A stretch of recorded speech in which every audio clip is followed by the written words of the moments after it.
નમસ્કાર મિત્રો, સ્વાગત છે તમારું અમારી ચેનલમાં। મિત્રો, આજની કહાની ખૂબ જ જ્ઞાનવર્ધક અને સમજવા લાયક બનવાની છે, તો આ કહાનીને અંત સુધી ધ્યાનથી સાંભળજો, કેમ કે અધૂરું જ્ઞાન ક્યારેય કામ લાગતું નથી। તો ચાલો શરૂ કરીએ આજની કહાની। શિયાળાની રાત હતી, ઠંડી ચાલી રહી હતી।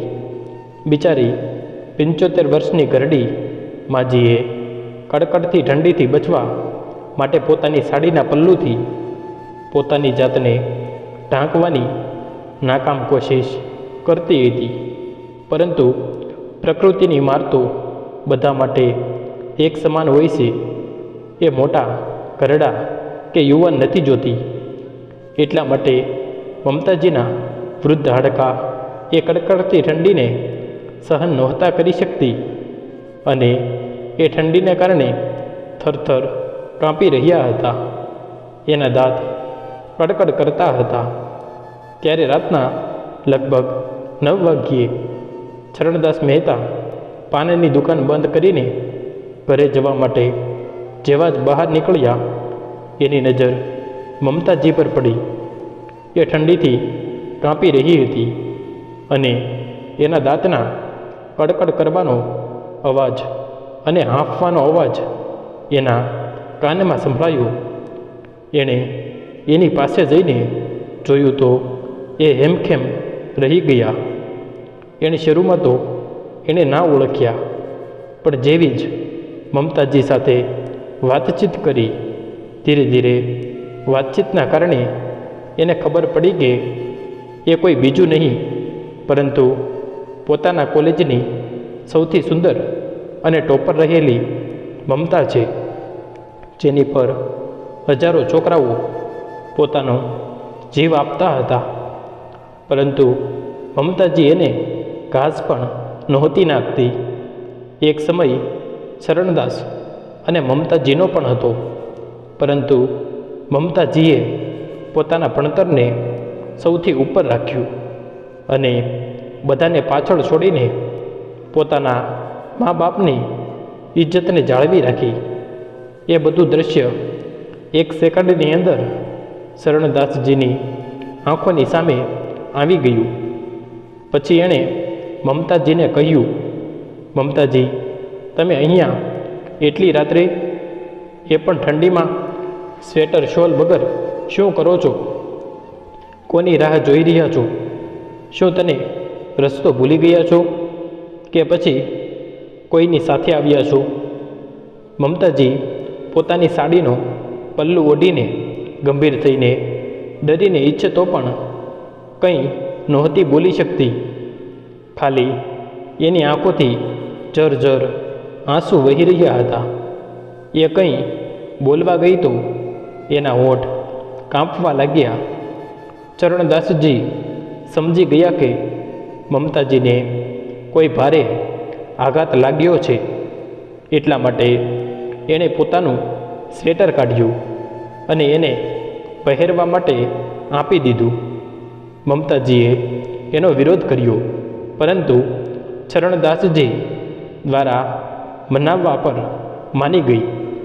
ચરણદાસજીએ એની હથેળીઓને પોતાના હાથથી ખેંચીને ગરમ કરવાની કોશિશ કરી।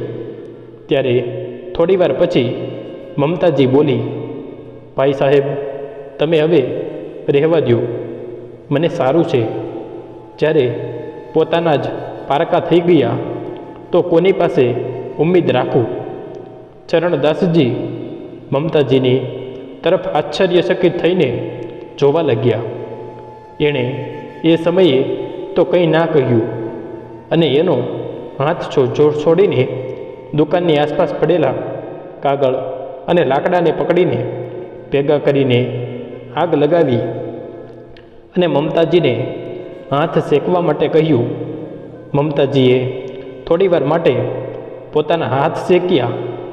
ત્યારે ચરણદાસે ખૂબ આત્મીયતા સાથે મમતાજીને પૂછ્યું, અચ્છા મમતાજી, હવે જણાવો, તમારી સાથે શું થયું છે? તમે અહીંયા કેવી રીતે આવ્યા? ત્યારે મમતાજી શરણદાસજી તરફ ગુસ્સામાં જોઈને બોલ્યા, તમે મને ઓળખતા નથી શું? જે એટલી ફોર્માલિટી કરો છો? આપણે ક્લાસમેટ છીએ ને? તો આ તમે અને જી આ બધું શું છે? તો કહીને વાત કરી શકો છો. બંને પોતાના બધા દુઃખને ભૂલીને હસવા લાગ્યા. ત્યારે શરણદાસજી બોલ્યા, અચ્છા બાબા, તું કહે અહીંયા કેવી રીતે આવી? ત્યારે મમતાજી બોલ્યા, અરે મને શોખ હતો અહીંયા ઠંડીમાં કાંપવાનો. પછી બંને હા હા કરીને હસવા લાગ્યા. આ રીતે બંનેએ આમ તેમ વાતો કરી. ત્યાર સુધીમાં આગ પણ ઠરવા લાગી. ત્યાર સુધીમાં રાતના 10 વાગી ગયા હતા. પેલી બાજુ શરણદાસજીના પુત્ર એના ઘરે ના પહોંચવાથી પરેશાન થઈને એને શોધવા નીકળી પડ્યા. એણે જ્યારે જોયું કે બંને ઘરડા ઘરડી આપસમાં વાતો કરીને હસે છે, તો શરણદાસજીનો પુત્ર નમન, જે હમણાં થોડીવાર પહેલાં પોતાના પિતા માટે પરેશાન હતો, એનો ગુસ્સો 7મા આકાશે પહોંચી ગયો. એણે પોતાની ગાડી ત્યાં થોડી દૂર પાર્ક કરી અને પોતાના પપ્પાને બોલાવ્યા અને ગુસ્સામાં લાલ પીળો થતાં એની પર રાડો પાડવા લાગ્યો. કેમ પપ્પા, તમને શરમ નથી આવતી? એટલી રાત પડે એટલી ઠંડીમાં ખુલ્લા આકાશની નીચે આવી રીતે ઘરડા ઘરડી મોજ કરો છો, અને તમે લોકો ત્યાં પરેશાન થઈ રહ્યા છીએ. શરણદાસજી પોતાના પુત્રને શાંત રહેવા માટે નિવેદન કરતા રહી ગયા, પણ એ વધારે જોર જોરથી રાડો પાડીને પોતાના પિતાજીને ગાળો આપવા લાગ્યો અને ઘરે જવા માટે કહેવા લાગ્યો. પરંતુ શરણદાસજી મમતાજીને એમ પણ ના પૂછી શક્યા કે એ કેમ આવી હતી અને કોની રાહ જોઈ રહી હતી. પરંતુ એનો દીકરો નમને એની એક પણ ન સાંભળી અને એને પોતાની ગાડીમાં બેસાડીને પોતાના ઘરે લઈ ગયો. મમતાજી ત્યાં બેઠા બેઠા રોતા હતા. નમન પોતાના પિતાને ઘરે લઈ જઈને ખૂબ ખરું ખોટું સંભળાવતો રહ્યો, પરંતુ પોતાના પિતાની એક વાત ન સાંભળી. શરણદાસજીએ રાત્રે ગુસ્સામાં જમ્યા પણ નહીં અને પોતાના રૂમમાં જઈને દરવાજો બંધ કરી દીધો. પલંગમાં સૂઈ તો ગયા, પણ એ રાત્રે ઊંઘ એની આંખોથી દૂર થઈ ગઈ. એને ખાલી મમતાજીની લાચારી દેખાતી હતી. એટલા માટે એણે ઘરના બધા લોકોને સૂવા દીધા અને ચૂપચાપ ઉઠીને ફરીવાર મમતાજી પાસે જતા રહ્યા. મમતાજી પોતાની આસપાસ પડેલા માવાના કાગળ કે બીડી પાન બધું ભેગું કરીને એ આગમાં નાખતી હતી અને પોતાને ગરમ કરવાની કોશિશ કરતી હતી. જ્યારે એણે શરણદાસજીને ફરીવાર પોતાની પાસે આવતા જોયા તો એના જીવમાં જીવ આવ્યો. એને જોઈને એની ધીરજ તૂટી ગઈ અને એ જોર જોરથી રોવા લાગી. જ્યારે શરણદાસજીએ એના રોવાનું કારણ પૂછ્યું તો એણે જણાવ્યું કે એનો દીકરો મુંબઈમાં એક કલેક્ટર છે અને પોતાની પસંદની છોકરી સાથે લગ્ન કરી લીધા છે. એ મારી ખૂબ ઇજ્જત કરે છે, પરંતુ પુત્રવધુ મને જરા પણ નથી ગમતી. એ મને હંમેશા જૂના જમાનાની કરડી કહીને મેણા માર્યા કરે છે. એ પુત્રની સામે તો મારી સાથે ખૂબ સારો વ્યવહાર કરે છે, પણ પુત્રના ઘરે નીકળ્યા પછી મારી સાથે એટલો ખરાબ વ્યવહાર કરે છે કે મારાથી સહન નથી થતું અને ધમકી આપે છે કે જો મેં એની ફરિયાદ મારા પુત્રને કરી તો એ મને ખાવા નહીં આપે અને ઘરેથી કાઢી નાખશે. એટલા માટે બીકના કારણે હું મારા પુત્રને કંઈ પણ નહોતી કહેતી. પણ મારા પુત્રને કોઈ કામથી 8 દિવસ માટે દિલ્હી જવાનું હતું. તો પુત્રવધુએ મને કહ્યું, મમ્મીજી, તમારો દીકરો ઘરે નથી, તો આપણે પણ કુંભ મેળો જોવા પ્રયાગરાજ ફરવા માટે જઈએ. તમારી પણ ઘણી ઈચ્છા હતી તે કુંભ મેળામાં ફરવાની. મારી મમ્મી પણ જઈ રહી છે, એટલા માટે તમે પણ તૈયાર થઈ જાઓ. આપણે બધા લોકો એક સાથે જઈશું. મને લાગ્યું પુત્રવધુ હવે સુધરી ગઈ હશે, તો હું પણ ખુશી ખુશી તૈયાર થઈ ગઈ. પુત્રવધુની મમ્મી પણ અમારી સાથે આવી હતી. અમે બધા લોકો ગાડીમાં બેસીને ઘણા બધા તીર્થ સ્થળમાં ફર્યા. પુત્રવધુ તો મારી સાથે જ હતી, પરંતુ 3 દિવસની યાત્રા જવાના કારણે હું થાકી ગઈ. તો પુત્રવધુ બોલી, મમ્મીજી, તમે અહીંયા જ બેસો, અમે બાજુના મંદિરથી પ્રસાદ લઈને આવીએ છીએ. કહીને પુત્રવધુ અને એની માં જતી રહી. એના પછી એ બંને ક્યાં ગઈ મને ખબર જ ન પડી. હું એને શોધતા શોધતા ક્યાંથી ક્યાં આવી ગઈ, મને સમજમાં જ નથી આવતું. મારો બધો સામાન, સ્વેટર, શોલ, બેગમાં બધું ગાડીમાં જ પડ્યું હતું. પૈસાનું પર્સ તો પુત્રવધુ જ સંભાળતી હતી, એટલા માટે મારી પાસે પૈસા પણ નથી. આટલું કહીને મમતાજી પોતાનું મોઢું પોતાના બંને હથેળીઓમાં છુપાવીને ગોઠણ પર હથેળી રાખીને રોવા લાગી. ચરણદાસજીએ એને હિંમત આપી કે બધું સારું થઈ જશે. ત્યારે મમતાજી બોલ્યા, નહીં ચરણ, તમારે નહોતું આવવું જોઈએ. તમારી પત્નીને સારું નહીં લાગે. તમારો પુત્ર કેટલું બધું સંભળાવીને ગયો છે, તો પણ તમે અહીંયા આવી ગયા. ત્યારે શરણદાસજી માયુસ થઈને બોલ્યા, કાશ મમતા, મારી પત્ની સરસ્વતી આજે આ દુનિયામાં હોત તો કોઈની પણ હિંમત ન થાત મને આ બધું કહેવાની. શું આ મેં શું કહી દીધું? ચરણ, મને માફ કરી દેજે. મમતાજીએ માફી માંગતા કહ્યું, આ કેવી રીતે થઈ ગયું? ત્યારે ચરણદાસજી એ જણાવ્યું કે એક રાત્રે સરસ્વતીને અચાનક હાર્ટ એટેક આવ્યો અને હોસ્પિટલ લઈ ગયા. પહેલાં જ એ આ દુનિયા છોડીને જતી રહી. ત્યારથી હું એકલો થઈ ગયો છું. પુત્ર તો સરકારી નોકરી કરે છે. પુત્રવધુ પણ ઇન્ટરનેશનલ કંપનીમાં કામ કરે છે. પરંતુ પોતાના એકલાપણાને દૂર કરવા માટે મેં આ પાનની દુકાન ખોલી રાખી, જેથી હું કોઈના પર બોજ ન બની શકું. પણ કહેવાય છે ને, જેની જોડ નથી હોતી એને ક્યારેય ને ક્યારેક કોઈની કોઈ ઠોકર મારી જ દે છે. બસ એ જ બધું થાય છે મારી સાથે. પણ પુત્રવધુ કે પુત્ર કોઈ પણ વાત માટે કંઈ પણ સંભળાવી દે છે અને મારે સાંભળવું પડે છે. જેવી રીતે આજે મારા પુત્રએ મને સંભળાવી દીધું. તો પણ તમારે જરા પણ ત્યાં નહોતું આવવું જોઈએ તું. નહીં તો તારા પુત્રવધુ ને એવી જ ખબર પડશે કે તમે ફરીવાર મારી પાસે આવ્યા છો, તો ખબર નહીં એ તને કેટલું ખરું ખોટું સંભળાવશે. એટલા માટે મારી વાત માન ચરણ, પોતાના ઘરે જા. આવું કહેતા કહેતા મમતાજી બંને હાથ જોડી લીધા.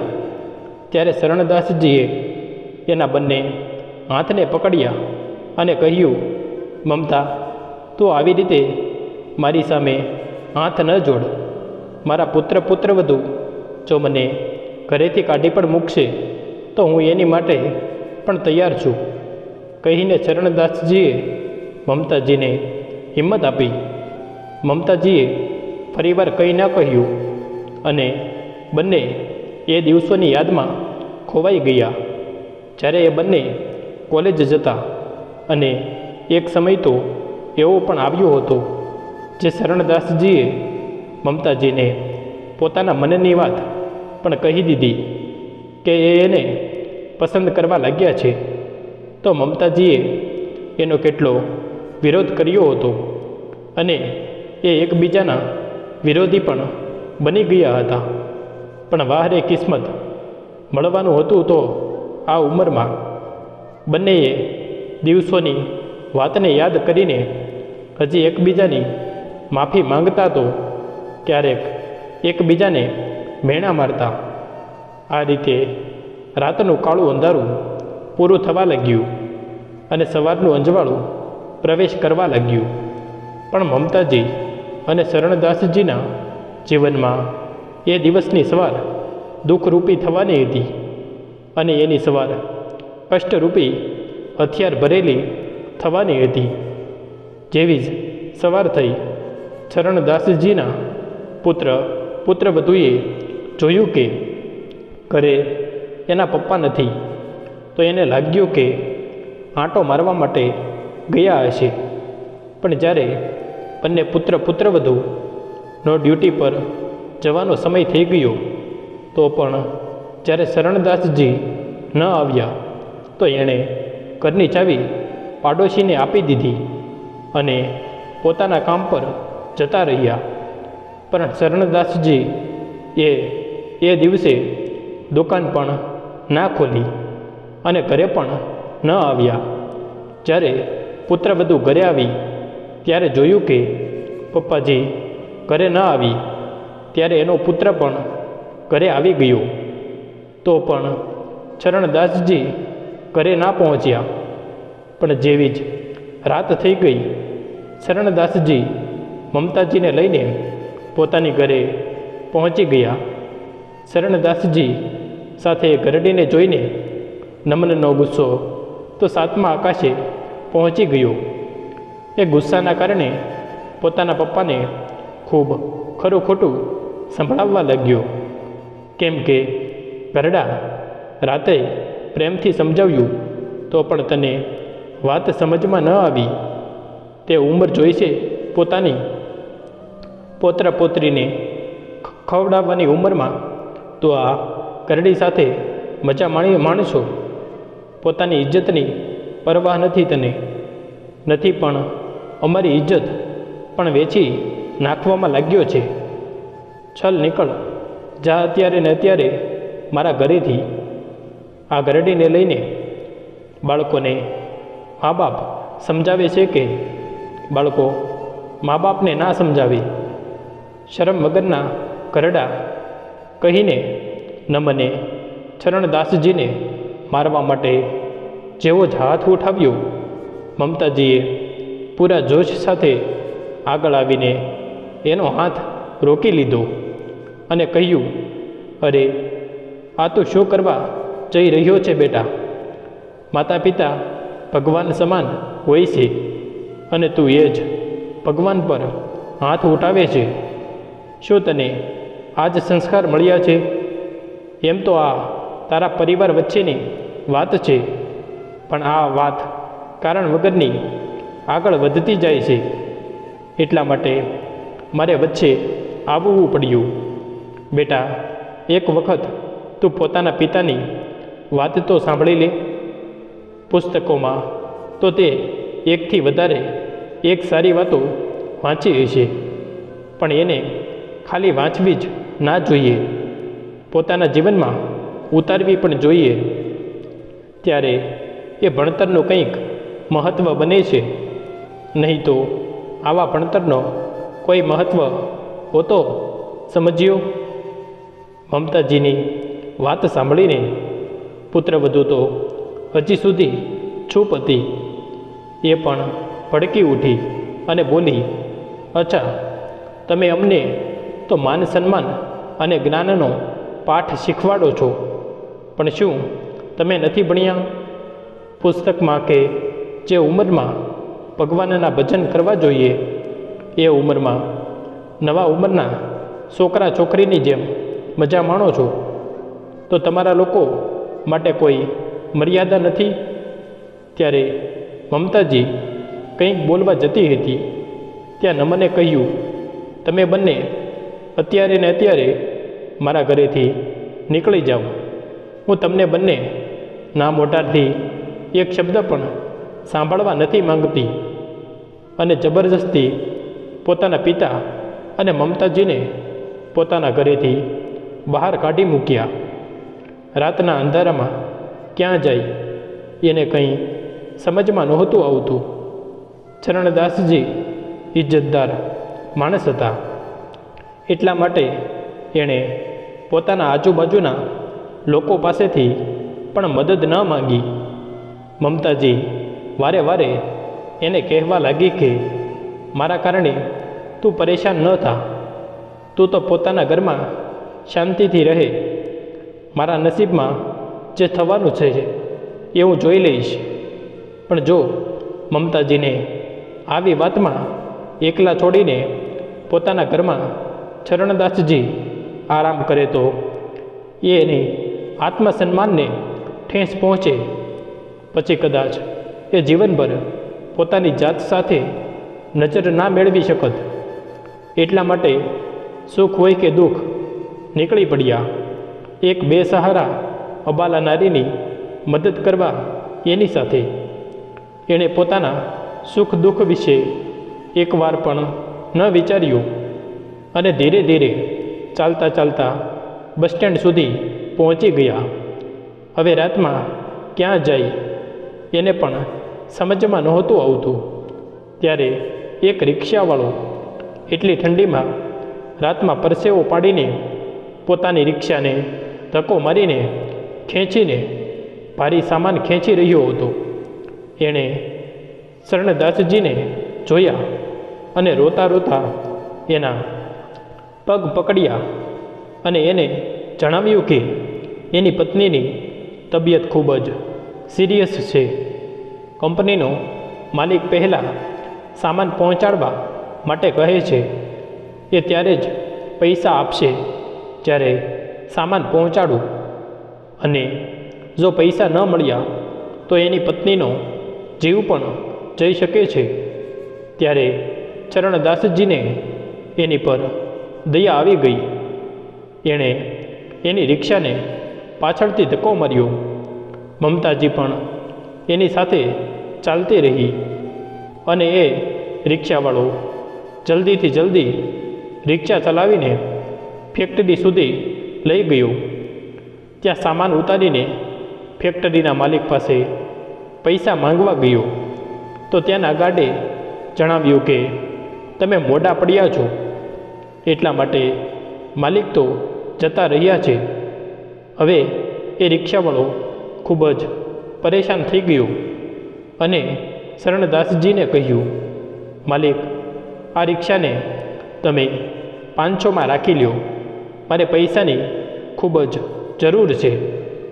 ચરણદાસજી પાસે ખાલી 500 રૂપિયા જ હતા. એણે એ 500 રિક્ષાવાળાને આપી દીધા અને કહ્યું, નહીં મદનલાલ, જ્યારે તારી પાસે 500 રૂપિયા થઈ જાય ત્યારે તું પોતાની રિક્ષા લઈ લેજે. ત્યાં સુધી તું એ સમજી લેજે કે તારી રિક્ષા મારી પાસે વ્યાજના રૂપમાં છે. રિક્ષાવાળો મદન ચરણદાસજી પાસે 500 લઈને ખુશ થઈને પોતાના ઘરે જતો રહ્યો. અહીંયા ચરણદાસજી અને મમતાજી એ રિક્ષામાં બેસીને રાત જેમ તેમ કાઢી. બીજે દિવસે સવારે જ ચરણદાસજીએ વિચારી લીધું કે એ આ રિક્ષામાં પાછા પોતાની દુકાન પર જશે અને મમતાજી માટે ભાડાનું મકાન શોધશે. એને દુકાનમાંથી જે પૈસા મળશે એટલામાં મમતાજી અને એનો ખર્ચો આરામથી નીકળી જશે. પણ માણસ જેવું વિચારે છે, જરૂરી નથી કે બધાની સાથે એવું જ થાય. ચરણદાસજી જેવા જ પોતાની દુકાન પાસે પહોંચ્યા. દુકાન પહેલેથી જ ખુલ્લી હતી અને એમાં કોઈ બીજું માણસ બેઠેલું હતું. ચરણદાસજીએ એને પૂછ્યું, ભાઈ, તું કોણ છે અને મારી દુકાનમાં શું કરે છે? એ ભાઈ હસ્યો અને બોલ્યો, ભાઈ સાહેબ, હવે આ દુકાન મારી છે. આ જોઈ લ્યો, એગ્રીમેન્ટના પેપર. તમારા દીકરાએ રાતોરાત આ દુકાન મને વેચી દીધી. શરણદાસજીએ જ્યારે એ પેપર વાંચ્યું તો એની આંખો સામે એકાએક અંધારું થવા લાગ્યું. એ ચક્કર ખાઈને પડવાના જ હતા, પણ મમતાજીએ એને સંભાળી લીધા. પછી એ દુકાનેથી પાણી લાવીને એને પીવડાવ્યું અને થોડીવાર માટે એને ત્યાં જ બેસાડ્યા. થોડીવાર બેસ્યા પછી શરણદાસજીએ શાંતિથી શ્વાસ લીધો. પછી એણે આના વિશે પોતાના પુત્ર સાથે વાત કરવાનો વિચાર કર્યો અને મમતાજી સાથે ફરીવાર પોતાના ઘરે ગયા અને કહ્યું, બેટા નમન, તારી હિંમત કેમ થઈ મારી દુકાનને રાતોરાત વેચવાની? એ દુકાનને તો મેં મારા પૈસેથી ખરીદી હતી. પછી તને કોણે હક આપ્યો એને વેચવાનો? ત્યારે નમન ઊંચા અવાજમાં બોલ્યો, ઓય ગરડા, હવે મને એ ના જણાવ કે મારે શું કરવું જોઈએ, શું નહીં. મને જે સારું લાગ્યું મેં એ કર્યું. હવે તમને તમારા સવાલનો જવાબ કદાચ મળી ગયો હશે તો કૃપા કરીને અહીંયાથી આ ઘરડીને લઈને જતા રહો. શરણદાસજીએ કહ્યું, સારું બેટા, તારી આ ઈચ્છા છે તો એ જ થશે. પરંતુ એટલી કડકડતી ઠંડીમાં બેટા મને મારા કપડાં અને શોલ તો લેવા દે, પછી હું અહીંયાથી હંમેશા માટે જતો રહીશ. કેમ, શું જોઈએ છે તમને કપડાં અને શોલ? તમને પણ તો ઘણો શોખ છે તે બહાર ઠંડીમાં ફરવાનો. હવે તો લાગે છે તમારી જવાની પાછી આવી ગઈ. માના જવાનું દુઃખ તો તમને જરા પણ નથી, પરંતુ તમે તો મનમાં ને મનમાં ખુશ થઈ રહ્યા છો કે સારું જ થયું મારી મા મરી ગઈ, જેથી તમને અય્યાશી કરવાની તક મળી ગઈ. અત્યારે ને અત્યારે નીકળી જાઓ મારા ઘરેથી, નહીં તો ખબર નહીં હું શું કરી દઈશ. કે પછી મારી મોઢેથી કંઈક એવું નીકળી જશે તે તમારા બરદાશ્તની બહાર રહેશે. કહેતા કહેતા નમન પોતાના પપ્પા અને મમતાજીને ફરીવાર પોતાના ઘરેથી ધક્કો મારીને બહાર કાઢી મૂક્યા. ચરણદાસજી પોતાના પુત્ર સામે હાથ જોડીને વિનંતી કરવા લાગ્યા, બેટા, એટલી ઠંડીમાં અમે સ્વેટર અને શોલ વગર કેવી રીતે રહીશું? બેટા, અમને ગરમ કપડાં તો આપી દે. પરંતુ નમને એનું એક ન સાંભળ્યું અને એની પુત્રવધૂએ ગેટમાં તાળું લગાવી દીધું, જેથી એ ગરડા ગરડી બીજી વાર એના ઘરે પાછા ન જઈ શકે. હવે નિરાશ અને હતાશ શરણદાસજી રિક્ષાને જેમાં એ બંને આવ્યા હતા એમાં મમતાજીને બેસાડ્યા અને ધીરે ધીરે બસ સ્ટેન્ડ તરફ જવા લાગ્યા. કહેવાય છે ને, જ્યારે એક રસ્તો બંધ થઈ જાય છે તો બીજો રસ્તો ખુલી જાય છે. બસ એ જ થયું શરણદાસજીની સાથે પણ. એની દુકાન તો ગઈ, પરંતુ એની મૂડીનું સાધન હવે એ રિક્ષા થઈ ગઈ હતી, જેને ચલાવીને એ બંને ખાલી પોતાનું પેટ તો ભરી શકતા હતા. હવે શરણદાસજીએ સૌથી પહેલાં એક નાની એવી રૂમ ભાડે લીધી, જેમાં મમતાજી શાંતિથી રહી શકતી હતી અને એ સવારથી સાંજ સુધી રિક્ષા ચલાવતા હતા. અને એમાંથી જેટલી મૂડી ભેગી થતી એમાં ક્યારેક દાળ તો ક્યારેક ભાત તો ક્યારેક મીઠું મસાલા તો સામાન પણ લઈ આવતા. એમ જ 1 મહિનો પસાર થઈ ગયો. હવે ભાડું આપવાનો સમય આવ્યો તો એની પાસે એટલા પૈસા ન હતા એ જે રૂમનું ભાડું આપી શકે. એટલા માટે એ મકાન માલિકે એને કડક સૂચના આપીને છોડી દીધા કે આવતા મહિને એને ભાડાના પૈસા નહીં મળે તો એનો બધો સામાન જપ્ત કરી લેશે અને એને પોતાના ઘરેથી ધક્કો મારીને ઘરની બહાર કાઢી મૂકશે. હવે શરણદાસજી વધારે મહેનત કરવા લાગ્યા જેથી મકાન માલિકનું ભાડું આપી શકે, પણ અધિક મહેનત અને પૌષ્ટિક ભોજન ન મળવાને કારણે એ બીમાર રહેવા લાગ્યા.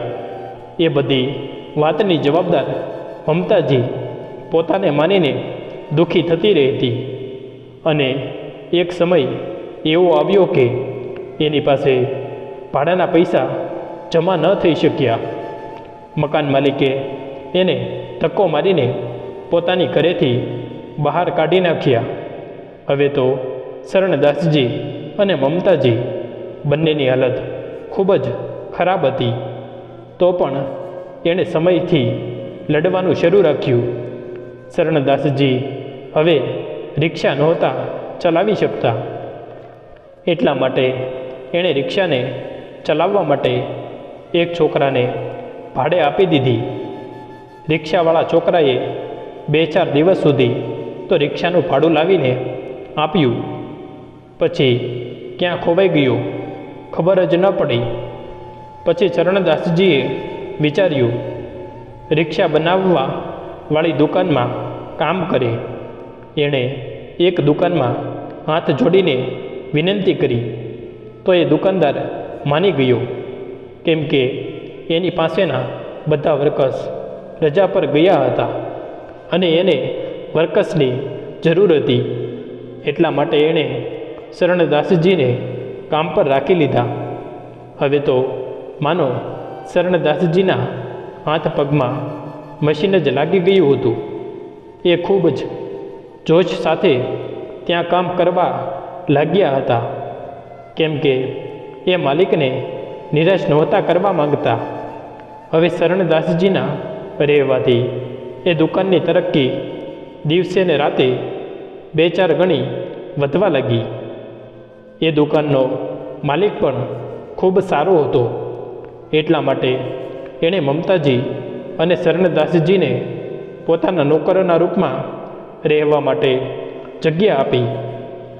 હવે તો મમતાજી પણ એ માલિકના ઘરના નાના મોટા કામ કરી દેતી, જેના બદલામાં એની માલકીન એને ક્યારેક દાળ ભાત તો ક્યારેક અથાણું તો ક્યારેક જરૂરી વસ્તુ આપી દેતી જેની એને જરૂર હોય. અને એ માલિક પણ ખુશ થઈને શરણદાસજીનો પગાર ડબલ કરી દીધો. પરંતુ એ માલિક સાથે એક અડચણ એ થઈ હતી કે એનો એટલો સારો વ્યવહાર હોવા છતાં પણ એનું કોઈ સંતાન નહોતું. એટલા માટે એ ક્યારેક માયુસ થઈ જતા. પણ મમતાજી પોતાના માલકીનને સમજાવતી અને શરણદાસજી પોતાના માલિકને સમજાવતા કે તમારા બંનેનો વ્યવહાર એટલો સારો છે કે જોજો, તમારા બંનેની ઈચ્છા એક દિવસ ભગવાન જરૂર પૂરી કરશે. ત્યારે એક દિવસ એનો માલિક અને માલકીન વિદેશ યાત્રા પર ગયા હતા, પરંતુ બદકિસ્મતથી એનું પ્લેન ક્રેશ થઈ ગયું અને એ બંનેની કંઈ પણ ખબર ન પડી. ચરણદાસજી એની અનુપસ્થિતિમાં પણ બરાબર એની દુકાનનું ધ્યાન રાખતા, એ આશાથી કે એના માલિક એક દિવસ તો જરૂર આવશે. પણ એક દિવસ એણે ટીવી પર જોયું કે એ લોકો જે વિમાન પર સવાર હતા એ વિમાન ક્રેશ થઈ ગયું છે અને બધા યાત્રીઓની મૃત્યુ થઈ ગઈ છે. મમતાજી અને શરણદાસજીને એની મૃત્યુનું દુઃખ થયું, પરંતુ એણે એની દુકાનને પૂરી ઈમાનદારીથી ચલાવી અને ઘણા બેરોજગાર અને બેસહારા લોકોને કામ પર પણ રાખી લીધા. હવે તો મમતાજીએ પણ એક NGO ખોલી લીધો, જ્યાં નિસ્વાર્થ ભાવથી ગરીબ અને જરૂરિયાતમંદ લોકોની સેવા કરતી. એક દિવસ મમતાજી શરણદાસજી સાથે NGOમાં જેવી જ પહોંચી તો એણે જોયું કે એક અપાહિજ ફાટેલા કપડામાં એના દરવાજા પાસે બેઠો હતો. એને જોઈને એવું લાગતું હતું કે એણે કેટલા દિવસોથી જમ્યું નહોતું. એ દિવસે મમતાજીએ NGOમાં રહેવાવાળા બધા લોકો માટે ધાબળા વહેંચવા માટે પશ્ચિમી શોલ મંગાવી હતી, જેની કિંમત પૂરા 1.5 કરોડ હતી. પરંતુ એને પણ ચરણદાસજીને ઈશારો કર્યો અને એ જ કહ્યું જે મમતાજીએ કહ્યું અને કહ્યું, અરે મારો તો કોઈ દીકરો નથી, તને ભૂલ થઈ છે. તારા પપ્પાનું મોઢું મારી જેવું જ દેખાતું હશે, એટલા માટે તે મને પપ્પા કહ્યું, પરંતુ વિશ્વાસ કર, મારો કોઈ દીકરો નથી. અને આગળ વધી ગયા. નમન મમતાજી અને ચરણદાસજીને જતા જોતો રહ્યો અને પશ્ચાતાપના આંસુ વહાવતો રહ્યો. મમતાજીએ એ દિવસે તો એની સાથે વાત ન કરી, પણ જ્યારે પણ એ એની પાસેથી આવતી કે જતી એ કતાર નજરથી એને જોતો રહેતો. મમતાજી મમતાની મૂરત હતી. એક દિવસ એની પર દયા આવી ગઈ. એણે એક દિવસ એના હાલત વિશે પૂછ્યું તો એણે જણાવ્યું કે જેવા એ લોકો એના ઘરેથી નીકળ્યા એના થોડા દિવસ પછી જ એ રિશ્વત લેતા પકડાઈ ગયો. કોઈએ રિશ્વત લેતા એનો વિડીયો બનાવી લીધો અને એને સસ્પેન્ડ કરી દેવામાં આવ્યો. એ હતાશ અને પરેશાન થઈ. જ્યારે પોતાના ઘરે પાછો જઈ રહ્યો હતો તો એક તેજ રફતાર ટ્રકે એને પાછળથી ધક્કો મારીને ભાગી ગયો. હું ત્યાં જ તડપડતો રહ્યો, પણ મને કોઈએ ત્યાંથી ઊભો ન કર્યો. પછી થોડા કલાકો પછી લોહી વધારે વહી જવાના કારણે હું ત્યાં જ બેહોશ થઈ ગયો. પછી કોઈએ મને ત્યાંથી ઊભો કર્યો એ મને નથી ખબર, પરંતુ મેં જ્યારે આંખો ખોલી તો પોતાની જાતને સરકારી હોસ્પિટલની પથારી પર મેળવી. મારી પાસે પોતાનું કહેવા માટે એ સમયે કોઈ નહોતું. થોડા દિવસો પછી ડૉક્ટરે મને રજા આપી દીધી. મેં કોઈ પાસે રિક્ષાના પૈસા માગ્યા અને પોતાના ઘરે જતો રહ્યો. ત્યાં જઈને જોયું તો ઘરે તાળું લાગેલું હતું, પરંતુ મેં મારી પત્નીને ફોન કર્યો તો એણે મારો ફોન જ ન ઉપાડ્યો. પછી જ્યારે મેં વારે વારે એને ફોન કર્યો તો એણે મને એક વાક્યમાં કહી દીધું કે હવે મારે તારી સાથે કોઈ લેવા દેવા નથી. બીજી વાર મને મળવાની કે ફોન કરવાની કોશિશ ન કરતો. આટલું કહીને એણે ફોન કાપી નાખ્યો અને થોડા દિવસ પછી એણે પોતાની ઓફિસમાં કામ કરવાવાળો છોકરા સાથે લગ્ન કરી લીધા અને મને છૂટાછેડા આપી દીધા.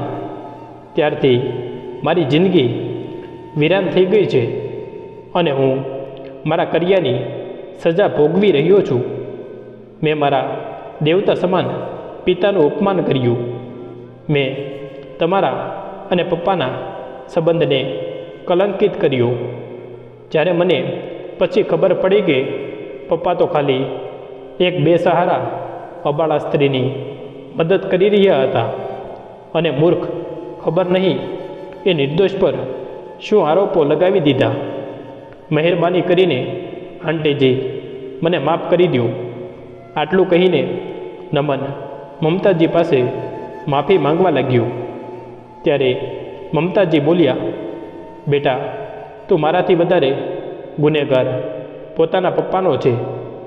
જો એણે તને માફ કરી દીધો તો સમજ મેં તને માફ કરી દીધો, કેમ કે તારા દ્વારા આપેલી ઈજાથી એને ખૂબ જ પરેશાનીનો સામનો કરવો પડ્યો છે. આટલું કહીને એ ત્યાંથી જતી રહી અને પાછી આવીને એને એક સુંદર પશ્ચિમના શોલ ઓટાડી ગઈ. ત્યારે નમને એવું લાગ્યું કે એના ગાલ પર ચપ્પલ પડ્યું હોય, કેમ કે એક સમય હતો જ્યારે નમને ગુસ્સામાં આવીને પોતાના પિતાને એનું સ્વેટર કે શોલ કંઈ પણ નહોતું આપ્યું, અને આજે એના પિતાની તરફથી સૌથી કિંમતી શોલ એને દાનના રૂપમાં આપવામાં આવી છે. એ પસ્તાવાના આંસુ વહાવતો હતો. સમય આમ જ પસાર થઈ રહ્યો હતો. એક દિવસ મમતાજી શરણદાસજી સાથે રેલવે સ્ટેશન પર ધાબળા વહેંચી રહી હતી. ત્યારે એણે જોયું એના પુત્રવધુ પણ પોતાનું મોઢું છુપાવીને ભિખારીની લાઈનમાં ઊભા છે. મમતાજી પોતાની જ ધૂનમાં બધાને ધાબળા આપીને એને હાથ જોડીને નમસ્કાર કરીને હસી સાથે બધાનું સ્વાગત કરતી હતી. અને બધા બેસહારા અને જરૂરિયાતમંદ લોકો એને ખૂબ આશીર્વાદ આપી રહ્યા હતા. ત્યારે એણે એક એવા માણસને ધાબળો આપ્યો જેણે નમસ્કાર તો કોઈ પણ જવાબ પણ ન આપ્યો અને એને કોઈ પણ આશીર્વાદ પણ ન આપ્યા. ત્યારે મમતાજીને થોડું અજીબ લાગ્યું.